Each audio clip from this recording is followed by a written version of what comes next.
Questions on graphs कर रहे हैं हम। नेक्स्ट क्वेश्चन नोट करें। जैसे हमने वेलोसिटी टाइम ग्राफ सब डिस्कस किया, तो ऐसे ही एक्सेलरेशन वर्सेस टाइम ग्राफ भी हमें गिवन रहता है बहुत बार। तो एक तो एक्सेलरेशन टाइम ग्राफ में वेरिएशन ऑफ एक्सेलरेशन है विद टाइम। जैसे पोजीशन टाइम ग्राफ में स्लोप की कोई डेफिनेशन है वेलोसिटी। वेलोसिटी टाइम ग्राफ में we have slope also as well as area also, because slope is acceleration and area is displacement. Acceleration time graph में slope no definition, but area under acceleration time graph gives you difference of velocity. अब देखिए कैसे, जैसे ये velocity अगर function of time होती है तो हम इसको dx by dt लिखते हैं, ठीक है, और फिर dx इक्वल टू ये एक्सप्रेशन हो गया। तो इंटीग्रेट करें किसी t इनिशियल से t फाइनल में जो velocity time, this is how v depends on t, जो कि v है एक तरह से। तो area under velocity time graph gives you difference of x final minus x initial is what? It is integration of ft dt, means it is v dt, t initial to t final। तो ये आपके पास integration का general meaning है कि अगर velocity time graph given है तो integration implies area and area is displacement. तो ये डेफिनेशन हर केस में अप्लाई होनी है। जैसे dv by dt is acceleration लिखते हैं आप, यानी dv is a dt, so integration t initial t final, it is v initial v final, और यहां लेफ्ट हैंड साइड इंटीग्रेट कर दें तो बनता है v final minus v initial equal to integration a dt limit t initial t final. तो as result इस बात को समझें कि area under velocity time graph gives difference of position. Difference of position is known as displacement, तो gives displacement, but actually it gives difference of position. Similarly area under acceleration time graph, अच्छा area चाहिए case में, चाहिए case between intervals of time लिया जाना है। Area under acceleration time graph जिन भी इंटरवल्स ऑफ टाइम में लिया जाएगा वो एरिया उन इंस्टेंट्स का डिफरेंस ऑफ वेलोसिटी होगा। जिस इंटरवल के लिए एरिया लिया जा रहा है उस इंटरवल का डेल्टा v होगा, यानी v final minus v initial होगा, ठीक है। तो हमें एक्सेलरेशन टाइम ग्राफ दे करके और ये सारी बात पूछी जाती है। जैसे एग्जांपल देख लीजिए आप, ये मीटर पर सेकंड स्क्वायर और ये सेकंड, और इस तरह से ये यहां गिवन है 10 और यहां गिवन है 11।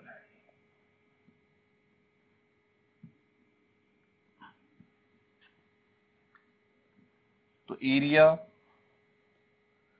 अंडर दिस ग्राफ, जैसे अगर ये क्वेश्चन है कि for this case if velocity at t equal to 0 is 0, then find velocity at t equal to 11।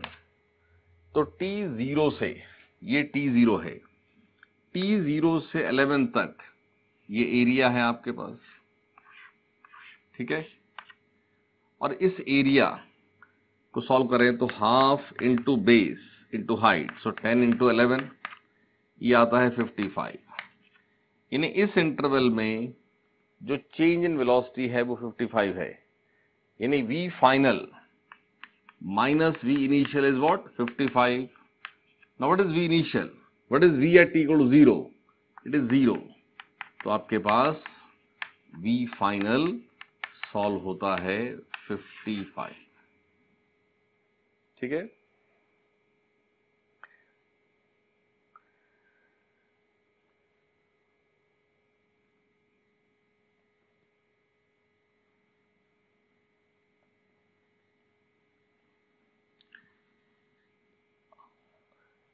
अब क्योंकि डिस्प्लेसमेंट अपॉन टाइम क्या है, एवरेज वेलोसिटी, और डेल्टा वी अपॉन टाइम क्या है, एवरेज एक्सेलरेशन, तो इस तरह से भी इसी एग्जांपल में हो सकता है आपसे ये पूछा गया होता कि ये जो 11 सेकेंड्स का वेरिएशन शोन है, acceleration time variation is shown for 11 seconds, तो ये पूछ लिया जाए कि find average acceleration for the time interval shown. ठीक है, तो area is what, delta we. Area हमने सॉल्व किया 55 और ये है डेल्टा वी, कितने टाइम में, टाइम इज 11 सेकेंड्स।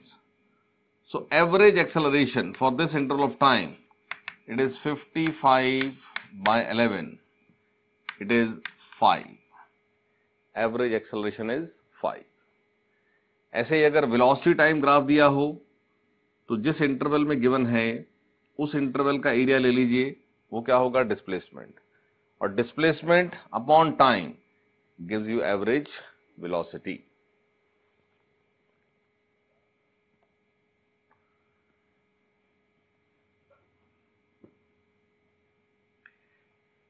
देखो 3 केसेस हम यहां एज रिजल्ट समझे कि area under velocity time graph gives difference of positions, that is displacement। ठीक है, that is displacement, और area under acceleration time graph gives difference of velocities। तो इसी सब लॉजिक से एक और बात समझे कि एक्सेलरेशन जो dv by dt है बाय डेफिनेशन, ये बात कई बार डिस्कस हो गई कि हम एक्सेलरेशन को v dv by dx भी लिख सकते हैं। तो जब हम एक्सेलरेशन को v dv by dx लिखते हैं तो एक बार यहां से देखें आप, ऐसा लिख लिया, तो v dv is what, a dx, if you put the sign of integration, x initial, x final, it is v initial, it is v final, तो v final इंटीग्रेट किया तो v स्क्वायर बाय 2 हो गया, ये integrate हो गया क्योंकि v dv था, और लिमिट है v initial v final, so it is a times x final minus x initial।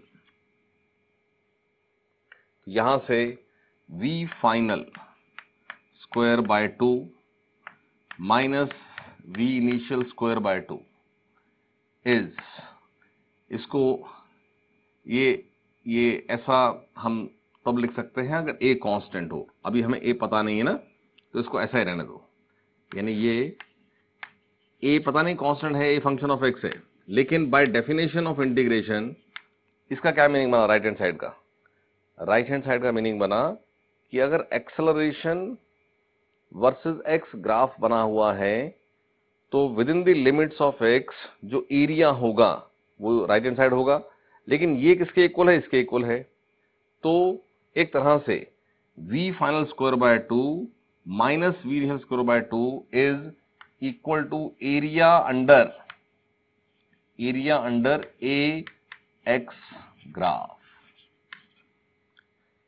देखो फंक्शन एक्सेलरेशन टाइम का है तो फंक्शन एक्सेलरेशन x का भी हो सकता है, तो अगर acceleration versus x graph given हो तो with in the limits of x जब हम एरिया ढूंढेंगे तो वो area final velocity square by 2 minus initial velocity square by 2 के इक्वल होगा।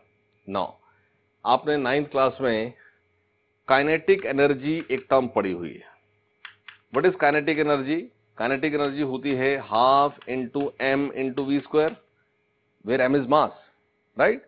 तो यहां से आप समझें कि kinetic energy per unit mass, kinetic energy per unit mass जो है वो v स्क्वायर बाय 2 होती है। Kinetic energy per unit mass is v square by 2, यानी यहां से ये v final square by 2 is final kinetic energy per unit mass, v initial square by 2 is initial kinetic energy per unit मास। तो ऐसे result क्या लिखेंगे कि area under ax graph gives the difference of kinetic energy per unit मास। ये सब बात ना as statement कभी भी क्वेश्चन में रहती है। तो एरिया अंडर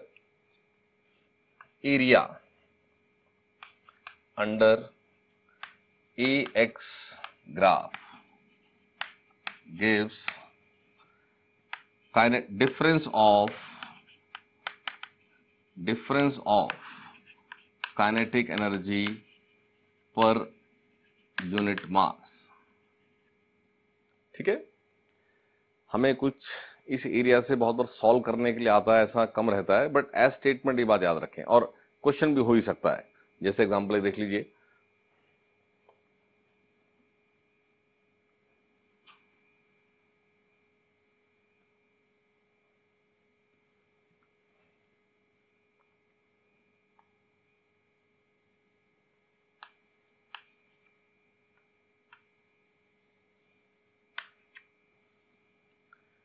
जैसे एक ऐसा ही केस बना लेते हैं कि ये कुछ यहाँ 10 है, ये 5 है, ये मीटर पर सेकंड स्क्वायर और ये मीटर है, राइट? तो अगर ऐसा कहा जाए कि if velocity at x equal to 0 is 2 metre per second, then find velocity at x equal to 5। तो ax ग्राफ गिवन है और इसके अंडर जो एरिया है वो सॉल्व करें तो half into base into height, area is half into 10 into 5, so area is 25। ठीक है, और ये area difference of kinetic energy per unit मास, तो v final square by 2 minus what is v initial? v initial is 2, तो it is 2 square by 2। ठीक है, तो इसको सॉल्व कर सकते हैं, ये यहां से रह जाएगा 2, तो 27 into 2 is v final square, यानी v फाइनल जो है it is under root of 54, under root of 54।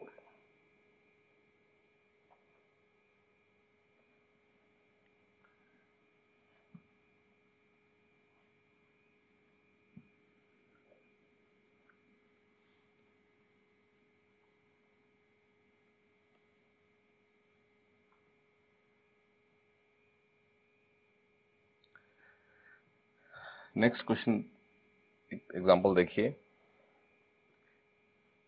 Acceleration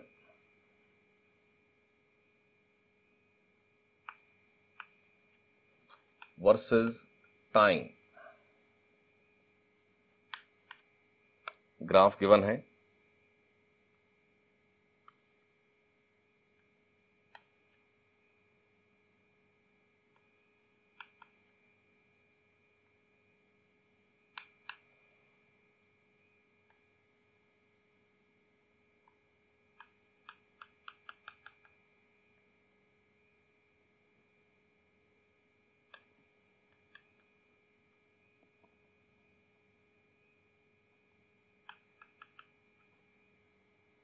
ठीक है, ये मीटर पर सेकेंड स्क्वायर और ये second, acceleration time graph. Question is कि if this object has started from rest, then draw the corresponding velocity time graph. Draw the corresponding velocity time graph. तो हमें यहां से क्लियर है कि up to 5 seconds acceleration 4 है constant, और जब भी एक्सेलरेशन कांस्टेंट हो तो वेलोसिटी टाइम ग्राफ एक स्ट्रेट लाइन होता है, राइट? और स्ट्रेट लाइन में अगर ये स्लोप, ये वैल्यू a, क्योंकि a उस vt का स्लोप है, ये पॉजिटिव है, ये नेगेटिव है, ध्यान रखना पड़ेगा। तो 0 to 5 सेकेंड्स तक ये +4, 5 to 10 ये +2। लेकिन अगर at t equal to 0 velocity 0 है, तो एट t इक्वल टू 5 ये एरिया 5 सेकेंड्स का डेल्टा v है, ये एरिया। और क्या है ये? 5 into 4 20, तो ये डिफरेंस है 20, तो फाइनल हो जाएगा 20 minus 0 इज द डिफरेंस। और फिर नेक्स्ट 5 सेकेंड्स के इंटरवल में, यानी 5 से लेकर 10 तक के इंटरवल में जो एरिया है वो है 5 into 2 10, यानी इस इंस्टेंट और इस इंस्टेंट का जो डेल्टा वी है वो है 10। तो एट t इक्वल टू 10 जो v होगा वो 30 होगा। आती है समझ में? तो अब इसका वेलोसिटी टाइम ग्राफ प्लॉट करने के लिए बोला है, तो आप यहां v वर्सेस टाइम, ये टाइम 5 है, ऐसे ही ये मोमेंट 10 है, ठीक है? तो यहां ये v है, इसको शो कर लें 10, 20, 30। तो t5 पर v है 20, तो ये पॉइंट यहां हो गया, और t10 पर v है 30 यहां। तो ये स्ट्रेट लाइन ऐसे है, ठीक है? और इसके बाद स्ट्रेट लाइन ऐसे है। इस स्ट्रेट लाइन का अपना स्लोप है, कितना है? 4। इसका अपना स्लोप है, कितना है? 2। क्लियर?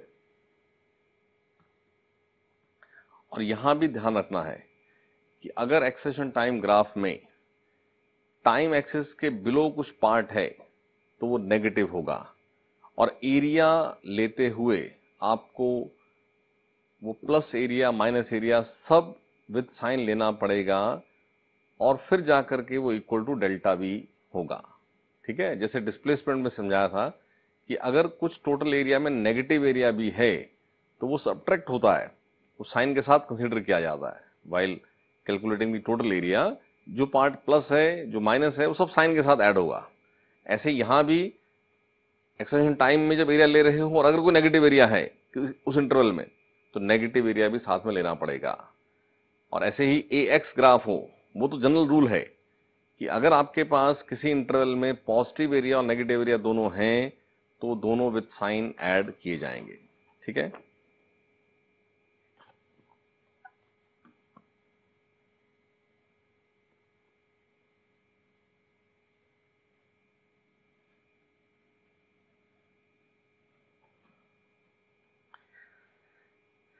नेक्स्ट देखिए एग्जांपल।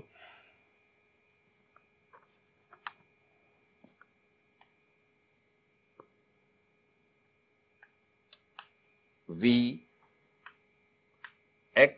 ग्राफ गिवन है, velocity versus x graph given है इस तरह से, स्ट्रेट लाइन, यहां कुछ x0 और यहां कुछ v0 ऐसा दिया है। और क्वेश्चन है कि जिस भी ऑब्जेक्ट का ये वेलोसिटी वर्सेस x ग्राफ है, उसका आप acceleration versus x graph draw करें। तो बहुत बार हमें ऑप्शन में यही है ना, ऑप्शन ही तो सेलेक्ट करना है हमें, कि क्योंकि यहाँ कोई वैल्यूज गिवन नहीं है, एक जनरल ग्राफ दिया है, इसको बोलते हैं क्वालिटेटिव ग्राफ, जिसमें कोई वैल्यूज नहीं है। जब वैल्यूज मेंशन हो जाती है तो वी सेड इज क्वांटिटेटिव। तो जैसे ये उसका वेलोसिटी एक्स क्वालिटेटिव ग्राफ है, तो ऐसे ही एक्सेलरेशन वर्सेस एक्स का कैसा ग्राफ होना है, तो कोई वैल्यूज गिवन नहीं रहती हैं, जस्ट एक शेप ऑफ द ग्राफ बताया जाता है। तो यहाँ ये कैसा ग्राफ है, ये स्ट्रेट लाइन ग्राफ है जिसका y इंटरसेप्ट तो पॉजिटिव है, लेकिन स्लोप क्या है, स्लोप नेगेटिव है। तो अगर यहां पर स्लोप लिखना हो तो स्लोप होगा minus we not by x not, delta V by delta X. But when V final is, अगर मैं इसको इनिशियल मानूं तो इनिशियल एक्स 0 है, और जैसे देखो x initial is 0, but V initial is V naught, X final is X naught, and V final is 0. So slope, what is that? Delta V by delta X. So final minus initial, 0 minus V naught upon final minus initial. तो अपने आप आपके पास ये slope solve हो रहा है minus we not by x naught, और intercept है प्लस वी नॉट। तो जनरल हमारे पास स्ट्रेट लाइन की इक्वेशन होती है y equal to m x plus c, जिसमें m होता है स्लोप और c होता है y एक्सिस का इंटरसेप्ट। तो ये अगर vx ग्राफ है तो v, y की जगह v, m की जगह slope is minus we not by x not times x plus intercept is V not. ये आपके पास इस केस का Vx जो ग्राफ दिया हुआ है उसका Vx इक्वेशन है। देखो हम बिना रिलेशन के, देखो टाइम के तो रिलेशन ना हमें डायरेक्टली एज रिजल्ट पता होता है कि यूनिफॉर्म मोशन में पोजीशन टाइम स्ट्रेट लाइन है, यूनिफॉर्म एक्सेलरेशन में वेलोसिटी टाइम स्ट्रेट लाइन है। हमारे पास Vx Ax ऐसे कोई रिजल्ट नहीं है, यानी मैं सिर्फ ये ग्राफ देख करके Ax कैसा होगा ये आइडेंटिफाई नहीं कर सकता हूं, क्योंकि मुझे इस केस में ये कुछ नहीं पता है कि ये यूनिफॉर्म एक्सेलरेशन है कि क्या है। तो हम यहाँ हमेशा जो ग्राफ गिवन है, जनरली वो ग्राफ ऐसा ही होता है जिससे आप फंक्शन बना सकें, क्योंकि जब भी स्ट्रेट लाइन ग्राफ गिवन होगा तो उसका फंक्शन बन जाएगा यूजिंग दिस बेसिक इक्वेशन। तो हमने यहाँ जो गिवन हमें ग्राफ था उसकी इक्वेशन बना ली। Now once you have Vx relation, then you can find out acceleration versus x relation। आपको क्या करना है, आपको फाइंड आउट करना है dv by dx। तो dv by dx होगा सिर्फ minus we not by x not, ठीक है। ये x का हो गया 1 और ये हो गया 0, और v आपके पास ये है, और एक्सेलरेशन होता है v और dv by dx का प्रोडक्ट। तो ये आपके पास minus we not by x naught x plus v naught dv by dx is minus we not by x naught. तो ये a अगर सॉल्व करेंगे तो इसको मल्टीप्लाई कर दीजिए, ये सब कांस्टेंट है तो माइनस मल्टीप्लाई हो जाएगा तो V not square by x not square plus हो जाएगा क्योंकि दोनों माइनस है, ये कांस्टेंट है कुछ, इनटू क्या x, और minus we not square by x naught, यानी acceleration versus x, it is a equal to some constant x plus some constant. यानी फिर से आप समझें तो एक्सेलरेशन वर्सेस x ऐसी ही इक्वेशन बनी है, ये x की पावर 1 है, ये उसका स्लोप है, ये उसका y इंटरसेप्ट है। तो एक्सेलरेशन वर्सेस x जो फंक्शन बनता है उस फंक्शन में स्लोप आ रहा है पॉजिटिव और y इंटरसेप्ट आ रहा है नेगेटिव।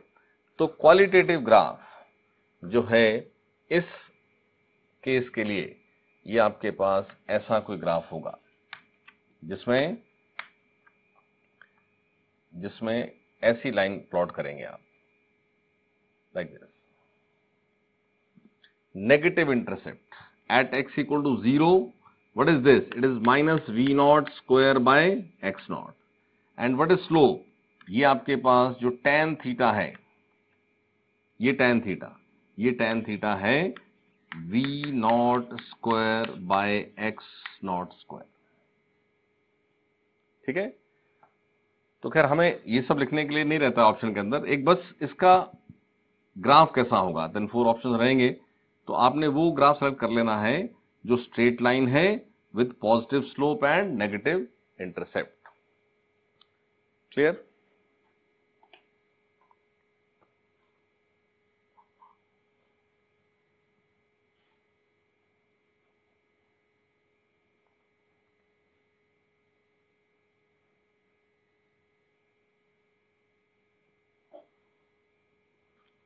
नेक्स्ट,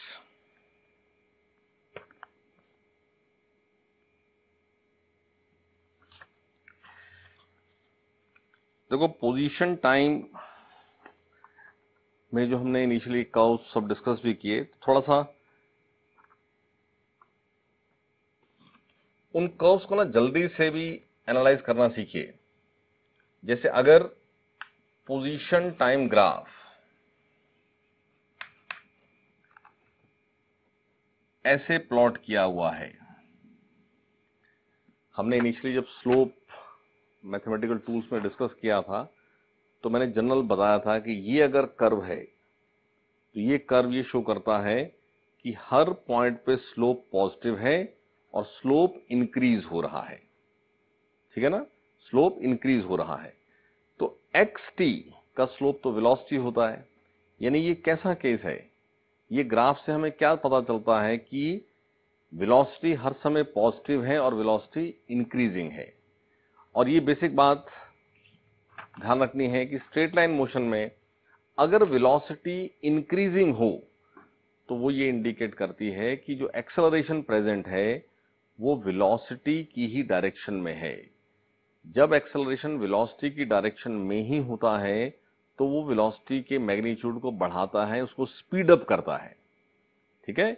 और अगर एक्सेलरेशन वेलोसिटी के अपोजिट हो, वेलोसिटी की डायरेक्शन के अपोजिट एक्ट होता हो, तो वेलोसिटी डिक्रीज होती है. लेकिन डिक्रीज होते हुए उसको जीरो होकर के वापस इंक्रीज भी होना होता है. राइट.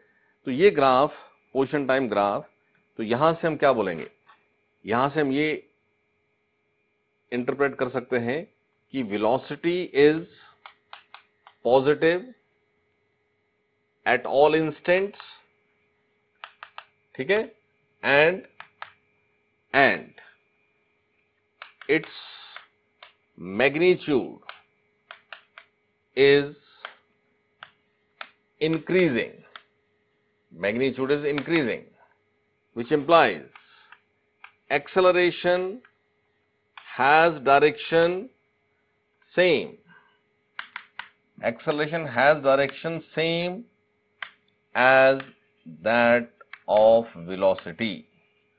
का मतलब acceleration has positive direction. When we say for a vector quantity that it is positive, means it has positive direction. Acceleration present in this case is positive or negative. तो आपने direction बतानी है. ठीक है. इसी के साथ नेक्स्ट, अगर ये पोजीशन टाइम ग्राफ, ये कर्व एक ऐसा कर्व है, तो सेम स्लोप टॉपिक में भी ये कर्व डिस्कस किया था मैंने कि ये भी स्लोप हर मोमेंट पे पॉजिटिव है लेकिन स्लोप डिक्रीजिंग है. अब xt का स्लोप क्या है, वेलोसिटी. तो velocity is positive eight all instants but its magnitude is decreasing.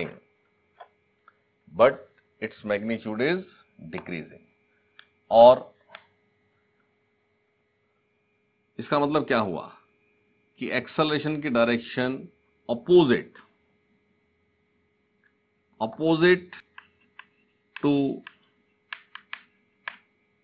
to that of velocity, which means acceleration has negative direction.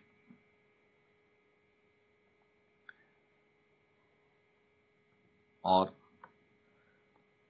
यही पोजीशन टाइम ग्राफ अगर आपको ऐसा दिया है,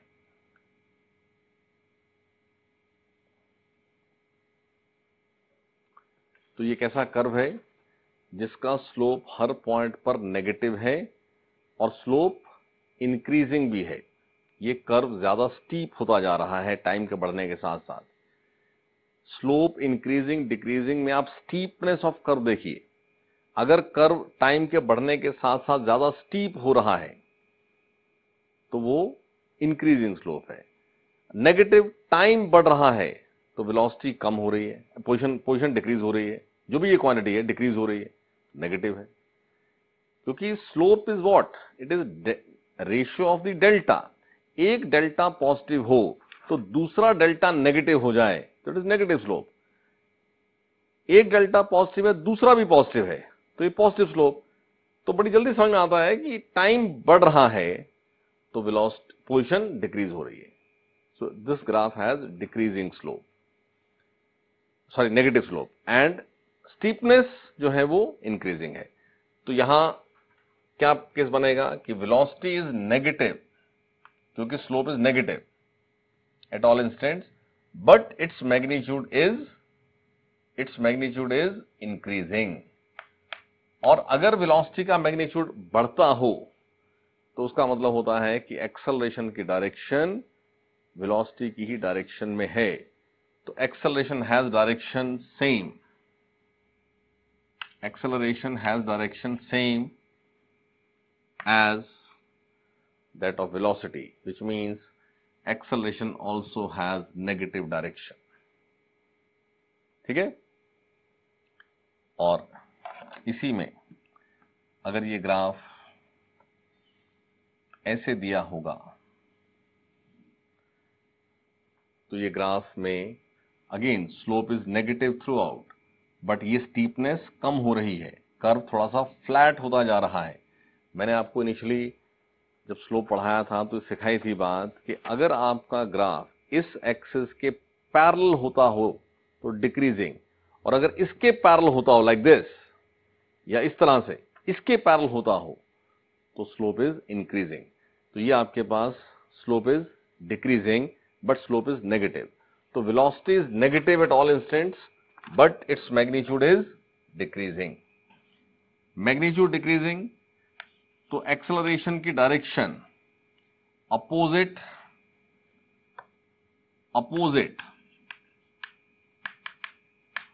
to that of velocity, जिसका मतलब है कि velocity negative, acceleration जो है वो क्या है, पॉजिटिव। ठीक है? अब ये जो अलग अलग थोड़ी सी बात मैंने समझाई है, तो आपको क्वेश्चन में हो सकता है कंबाइन करके केस दिया जाए कि जैसे एक ऑब्जेक्ट का पोजीशन टाइम ग्राफ इस तरह से गिवन है, तो ये ग्राफ क्या टाइप ऑफ मोशन प्रेडिक्ट करता है। तो यहां से लेकर के यहां तक इस इंटरवल ऑफ टाइम में ये कर्व हो गया और इस पॉइंट से इस पॉइंट तक ये कर्व हो गया, यानी इसका नाम अगर 0 रख देते हैं, ये T0, ये T1 और ये कुछ T2, तो 0 से T1 इंटरवल में स्लोप पॉजिटिव है, डिक्रीजिंग है, बल्कि T1 पर तो स्लोप 0 भी हो गया। T1 से T2 इंटरवल में स्लोप नेगेटिव एंड इंक्रीजिंग, यानी आपके पास in the beginning velocity is positive, ठीक है, लेकिन वेलोसिटी पॉजिटिव रहते हुए डिक्रीज होती गई। It means 0 to T1 interval में एक्सेलरेशन वाज नेगेटिव और T1 से T2 इंटरवल में वेलोसिटी इज नेगेटिव और इट इज इंक्रीजिंग, यानी इस इंटरवल में भी एक्सेलरेशन नेगेटिव, यानी 0 से लेकर T2 टाइम तक acceleration throughout is negative, लेकिन 0 to T1 velocity positive, T1 से T2 velocity negative. 0 to t1 velocity decreasing, t1 से t2 वेलोसिटी इंक्रीजिंग। यानी ये केस कैसा रहा होगा कि इन द बिगिनिंग ऑब्जेक्ट की वेलोसिटी पॉजिटिव थी, एक्सेलरेशन नेगेटिव था, तो ये स्लो होता गया, पॉजिटिव रही वैल्यू लेकिन डिक्रीज होती गई, इंस्टेंटेनियसली 0 हुई और फिर रिवर्स स्पीड अप हुई। ठीक है, ये वो केस है। अब जैसे हमने ग्राफ से इस केस को समझा कि कैसा केस है, अब इसका रिवर्स क्वेश्चन बन के आएगा, केस दिया जाएगा। जैसे आपने एक ऑब्जेक्ट को वर्टिकली अप थ्रो किया, ठीक है, और इसकी हाइट का वेरिएशन विद टाइम ग्राफ पे कैसा होगा। तो हाइट मींस डिस्प्लेसमेंट, यानी उसका वाई कोऑर्डिनेट, आप उसको वाई मान सकते हैं। तो जब आपने अप थ्रो किया तो वेलोसिटी क्या थी, पॉजिटिव, एक्सेलरेशन क्या था, नेगेटिव, वैल्यू जो भी हो, डायरेक्शन तो डाउनवर्ड थी उसकी, और क्या ऑब्जर्व है कि वो वी डिक्रीज होती गई, 0 हुई और रिवर्स में फिर इंक्रीज हुई। तो ये ग्राफ उस केस को शो कर रहा है जहां एक्सेलरेशन इनिशियल वेलोसिटी के अपोजिट है और वो एक्सेलरेशन वेलोसिटी को 0 करके फिर अपनी ही डायरेक्शन में उसको स्पीड अप करा रहा है। ग्राफ दे करके ग्राफ से केस पूछना कि ये कैसा केस है, केस दे करके आपसे ग्राफ पूछना। तो आप सारी बात को लिंक करते हुए समझें और अकॉर्डिंगली जो है आंसर सेलेक्ट हो जाएगा। और एक केस ऐसा ही नोट करें, एग्जांपल मैं एज क्वेश्चन आपको दे रहा हूं और जिसमें कोई केस दिया हुआ है और केस से आपको ग्राफ प्लॉट करना है, राइट। अभी जो केस जैसे अभी डिस्कस किया, ऑब्जेक्ट थ्रोन वर्टिकली अपवर्ड, उसका पोजीशन टाइम, अब उसी का case velocity time, object is thrown vertically upwards, draw its velocity time graph for the time duration it remained in air, और वो क्वालिटेटिव ग्राफ ही है, जस्ट शेप। तो जिस object को वर्टिकली अप थ्रो करते हैं उसके ऊपर जो एक्सेलरेशन एक्ट होता है वो तो कांस्टेंट ही होता है ना, जी। तो वीटी ग्राफ होना तो स्ट्रेट लाइन है, और v in the beginning is positive, positive value decrease होती है 0 और फिर वो नेगेटिव में इंक्रीज होती है, राइट। यानी आपके पास इस तरह से ग्राफ होगा कि t 0 पर कोई पॉजिटिव वैल्यू थी, जैसे जैसे टाइम बढ़ा ये कम होती गई, टाइम बढ़ता गया कम होती गई, और किसी t पर ये 0 हो गई। इस मूवमेंट से आगे इंस्टेंट पे गए तो नेगेटिव में बढ़नी है और सेम रेट से, तो आपके पास ये ग्राफ है। इस केस का वेलोसिटी टाइम ग्राफ, इसी केस का पोजीशन टाइम ग्राफ जो इसके पहले बनाया, इस केस का वेलोसिटी टाइम ग्राफ कैसा होगा, तो वेलोसिटी टाइम ग्राफ ऐसा होगा। ठीक है, समटाइम्स हमें जब केस दिया जाता है तो केस में ना स्पीड टाइम ग्राफ भी पूछ लेते हैं। अब ध्यान देना है कि वेलोसिटी है एक वेक्टर, बट स्पीड तो वेलोसिटी का मैग्नीट्यूड है। किसी भी वेक्टर क्वांटिटी का मैग्नीट्यूड कभी भी नेगेटिव नहीं होता है। यानी जैसे मान लो ये t0 पे वेलोसिटी थी 50, तो +50, +40, +30, +20, फिर किसी मूवमेंट के बाद वो -10, -20, -30 ये प्लॉट किया आपने क्योंकि ये वेलोसिटी था। बट अगर ये स्पीड टाइम होता इसी केस में, तो स्पीड तो कभी नेगेटिव होती नहीं, तो कभी कभी वो भी पूछ लिया जाता है, तो हमें ध्यान रखना होता है। तो स्पीड टाइम ग्राफ अगर इसी केस में प्लॉट करें तो वो कैसा होगा, तो स्पीड टाइम ग्राफ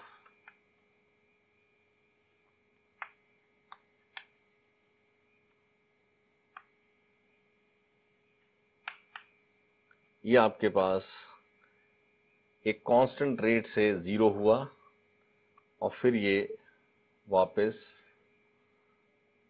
इंक्रीज हुआ, वो थ्रू आउट पॉजिटिव ही है वैल्यू। ठीक है, तो ये भी समझ के रखें कि ये इस केस का स्पीड टाइम ग्राफ और ये कैसा है, वेलोसिटी टाइम ग्राफ।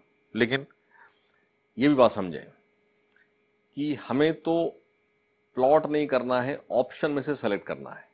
और हमने यूनिफॉर्म एक्सेलरेशन के क्वेश्चन करते हुए ये बात समझी थी कि आप अपवर्ड को पॉजिटिव बोलें या अपवर्ड को नेगेटिव बोलें, दैट इज योर चॉइस।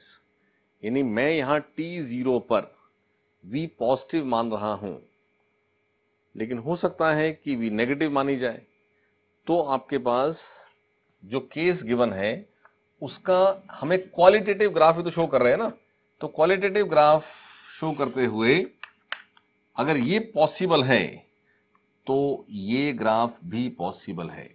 ये दोनों ग्राफ का मतलब एक ही है, खाली फर्क इतना है कि यहां आपने अपवर्ड को पॉजिटिव माना था और यहां आपने अपवर्ड को नेगेटिव माना था। यहां डाउनवर्ड डायरेक्शन नेगेटिव हो गई और यहां पर डाउनवर्ड पॉजिटिव हो गई। ऐसा हो सकता है ना कि हमें जो केस दिया उस केस में जो ऑप्शंस दिए तो उसमें ये ऑप्शन है ही नहीं, ये ऑप्शन है। This is also correct. Question में ये तो कहीं मेंशन ही नहीं है ना कि आप किसको पॉजिटिव लें किसको नेगेटिव लें, वो तो एक क्वालिटेटिव ग्राफ पूछ रहा है आपसे। तो आपके पास ये भी पॉसिबिलिटी ये भी है, बट स्पीड टाइम तो यही होगा क्योंकि स्पीड तो हमेशा पॉजिटिव ही है। ठीक है, एक और लिखें एग्जांपल, एक केस, और उस केस के लिए ग्राफ प्लॉट करना है, qualitative graph. An object is dropped, an object is dropped from a certain height. An object is dropped from a certain height. Full stop. It strikes the ground. It strikes the ground and rebounds back. एक ball drop करें, जाती है, rebounce हो जाती है. It strikes the ground and rebounds back.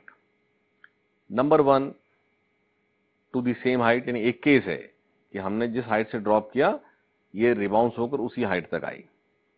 Number 1 to the same height, number 2 to some less height, मैंने 1 metre से drop किया, वो रिबाउंस होकर के 0.8 मीटर ही आई, to some less height. There are 2 cases, दोनों का ग्राफ प्लॉट करना है।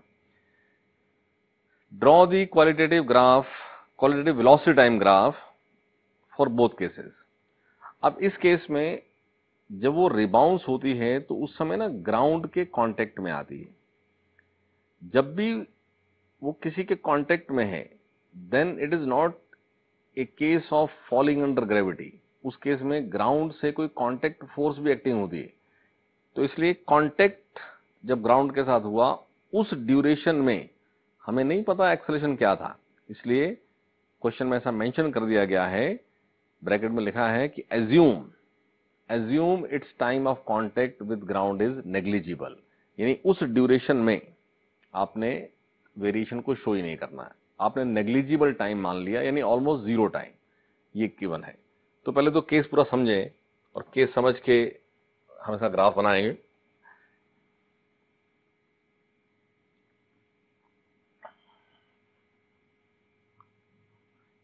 एक तो ये पॉइंट समझो कि जब हमने किसी भी हाइट से ड्रॉप किया, ठीक है, तो u 0 था और just before hitting the ground इसकी कोई वेलोसिटी है v।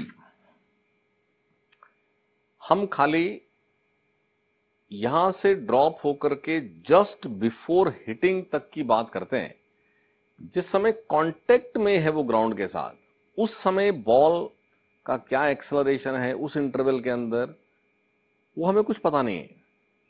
ठीक है ना, हमें ये पता है कि जस्ट बिफोर हिटिंग कोई वेलोसिटी थी और जैसे ही कांटेक्ट खत्म हुआ तब कोई वेलोसिटी है, यानी उस केस में क्या हो गया कि ऑब्जेक्ट इज थ्रोन एक तरह से।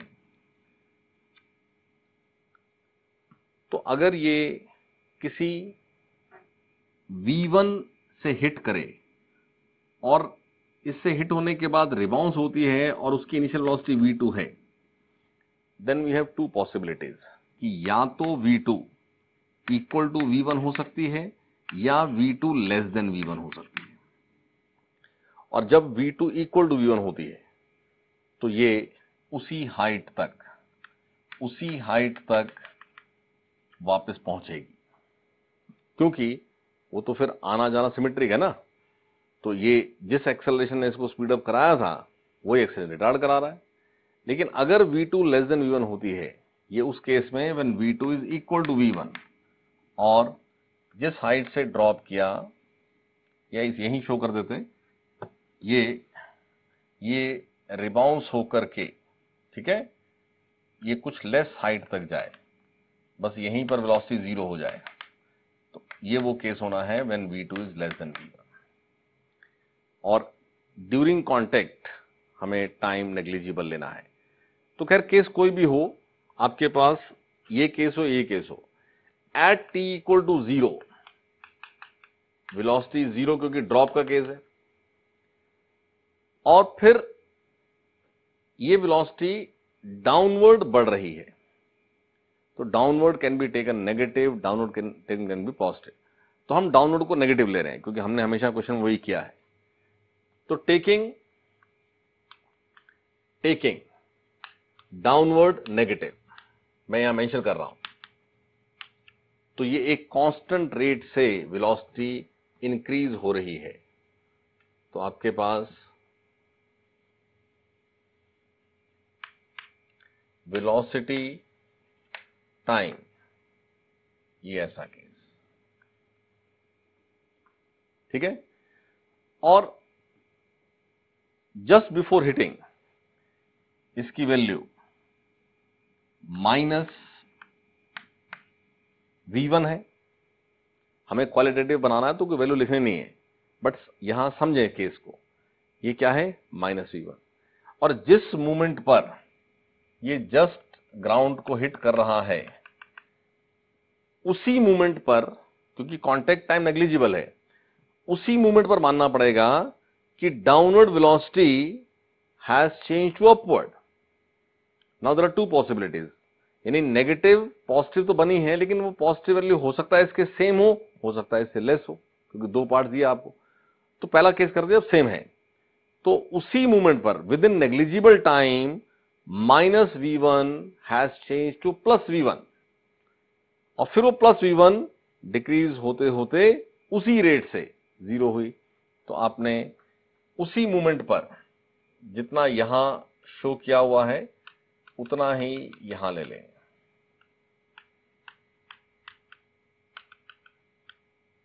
लाइक दिस, जितना यहां है सेम यहां, और फिर उसी रेट से इसके पैरेलल ये लाइन ड्रॉ कर देनी है।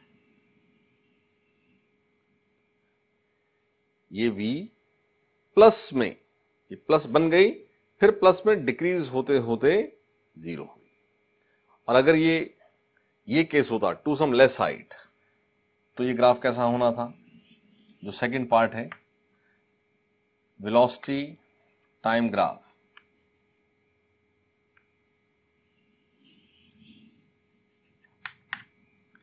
ये इस तरह से,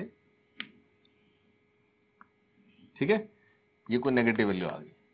अब जिस भी मूवमेंट पर ये है, उसी मूवमेंट पर वेलोसिटी की डायरेक्शन चेंज हो रही है, लेकिन क्योंकि मैग्नीट्यूड लेस है, तो ये आपके पास ऐसा शो होगा, इससे लेस और इसी के पैरेलल। समझ में?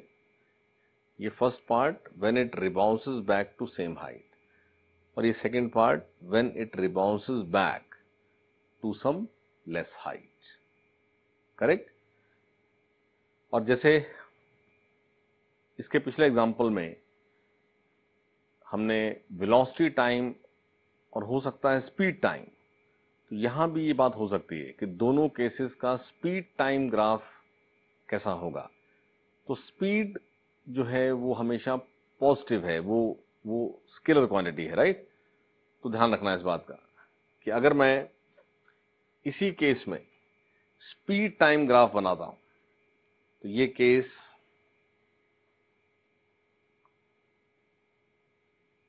ये स्पीड तो 0, t0 पर स्पीड वाज 0, और फिर स्पीड बढ़ती गई, तो ये स्पीड बढ़ती गई, और फिर जिस मोमेंट पर it is about to hit the ground, तो नेग्लिजिबल टाइम में ये डायरेक्शन वाइज चेंज हुई है, मैग्नीट्यूड चेंज हुआ ही नहीं है, यानी उसी मोमेंट पर ये वही स्पीड है, और फिर वो स्पीड डिक्रीज होती गई और 0 हो गई। तो आप यहां एक ऐसा ग्राफ बना दें। जितना एंगल पॉजिटिव था, जो स्टीपनेस यहां है, देखो ये एंगल बेसिकली स्टीपनेस बताता है, ये एंगल और ये एंगल सेम, जो स्टीपनेस यहां, क्योंकि जो जी स्पीड को इंक्रीज कर रहा है वही जी डिक्रीज कर रहा है, तो ये एंगल सेम शो होगा। ठीक है, मतलब ग्राफ सेलेक्ट करना ना, तो जो उसमें हो सकता है कोई एक ग्राफ ऐसा है जिसमें ये एंगल डिफरेंट दिए हुए हैं, तो आपके पास सेम एंगल का आपका केस रहेगा। जैसे मैंने वहां वेलोसिटी में बताया ना पैरेलल होगा, तो यहां ये सेम एंगल। ठीक है, स्पीड टाइम। लेकिन अगर ये to some less height rebounds होती है तो वो ग्राफ प्लॉट करेंगे, तो यहां देख लीजिए उसको,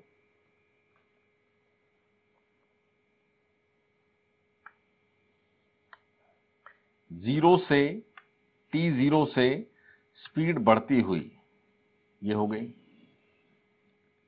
अब जिस मोमेंट पर ये ग्राउंड को जस्ट हिट करता है, उसी मोमेंट पर स्पीड जैसे 50 से हिट किया और रिबाउंस हुआ 40 से, तो उसी मोमेंट पर वो 50 स्पीड थी और उसी मोमेंट पर वो 40 हो गई, तो आपके पास यहां आ गया आप, यानी ये 50 वैल्यू थी, उसी मोमेंट पर उससे लेस हो गई और फिर 40 से वो 0 हुई, तो आपके पास ये ग्राफ, ये एंगल और ये एंगल सेम, यहां पर ये एंगल सेम, क्योंकि एंगल जो है वो एक्सेलरेशन को शो कर रहा है और एक्सेलरेशन आपके पास दोनों केस में सेम था। यहां क्या हुआ, उसी मोमेंट पर स्पीड कुछ कम हो गई। ठीक है, तो थोड़ा सा ये ग्राफ की सब चीजों को आप बार बार प्रैक्टिस करिए, लेक्चर जो है उसके हम दोबारा से समझें, दोबारा देखिएगा, ये सब अच्छे से प्रैक्टिस करना है सब बहुत आसान, लेकिन क्योंकि एकदम नया है ना तो थोड़ा टाइम लगता है, तो जितना ज्यादा प्रैक्टिस कर लेंगे उतना आपसे जल्दी जल्दी सब होने लगेगा। इसके साथ ही क्योंकि ये सब केसेस जब तक हमें प्रैक्टिस मटेरियल नहीं मिले तो हमारी उतनी ग्रिप नहीं बनती है, इनको अच्छे से रिवाइज करके एक असाइनमेंट क्लास के साथ, आज की क्लास का लोड हो रहा है, वो असाइनमेंट भी पूरा प्रैक्टिस कर लीजिएगा, फिर वो असाइनमेंट का एक वीडियो डिस्कशन भी हम लोड करेंगे, तो फिर वो भी देख लीजिएगा। ठीक है, but again her practice assignment की वो मेरी बेसिक बात भूलना नहीं कि आपने बहुत बहुत खुद प्रैक्टिस करना है, जल्दी से सरेंडर नहीं करना है। आप 500 क्वेश्चंस प्रैक्टिस करें सेल्फ, उससे ज्यादा अच्छा है कि आप 50 करें, लेकिन 50 खुद करें।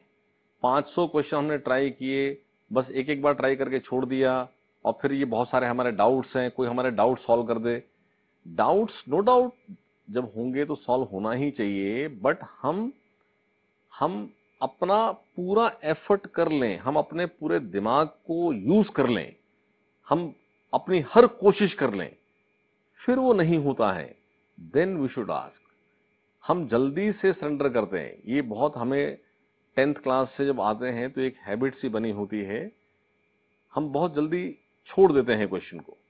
ये फिजिक्स सीखने के लिए ये हैबिट मत रखिए, चाहे आपको किसी एक क्वेश्चन से आधा घंटा लग जाए उससे फाइट करते हुए, स्ट्रगल करते हुए, बट बार बार सोचिए, अपने दिमाग पे जोर डालिए।